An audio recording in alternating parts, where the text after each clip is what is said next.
আসসালামু আলাইকুম প্রিয় দর্শক। আজ বিশ্বে রমজানের শুভেচ্ছা। আপনারা দেখতে পাচ্ছেন আমার পিছনে অনেকে জড়ো হয়েছে। কেন জড়ো হয়েছে আজকে এই বিষয় নিয়ে কিছু কথা বলবো। বিশেষ করে আজকের এই ভিডিও আপনারা যারা ধনাঢ্য ব্যক্তি আছেন, যারা কিনা প্রত্যেকটা বছরের মধ্যে অনেকটা দিনকে কেন্দ্র করে ঈদ বলেন, কোরবানি বলেন, আরো বিভিন্ন দিনকে কেন্দ্র করে খাদ্য সামগ্রী উপহার দিয়ে থাকেন।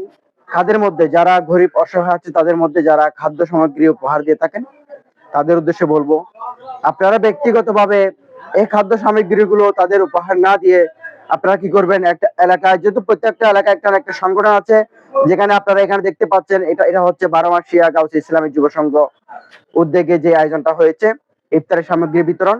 ঠিক আপনাদের প্রত্যেকটা এলাকায় এই ধরনের সংগঠন রয়েছে অবশ্যই। তাই বলবো আপনারা ব্যক্তিগতভাবে এই ধরনের উপহারগুলো না দিয়ে এলাকার যত ধনাঢ্য ব্যক্তি আছেন সবাই মিলে একটা আনুষ্ঠানিকভাবে এই উপহারগুলো দেওয়ার চেষ্টা করবেন।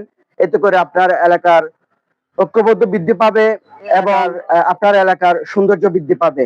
আপনারা এককভাবে তো সবাই দিয়ে থাকেন, একবার চেষ্টা করুন আপনারা এককভাবে না দিয়ে এই উপহারগুলো সবাই মিলে সম্মিলিতভাবে দেওয়ার চেষ্টা করুন। দেখবেন আপনার এলাকার সৌন্দর্য বৃদ্ধি পাবে, সাথে একাত্মবদ্ধ বৃদ্ধি পাবে। সবাইকে আমার এই ভিডিও যদি ভালো লাগে শেয়ার করার জন্য অনুরোধ জানাচ্ছি। ধন্যবাদ।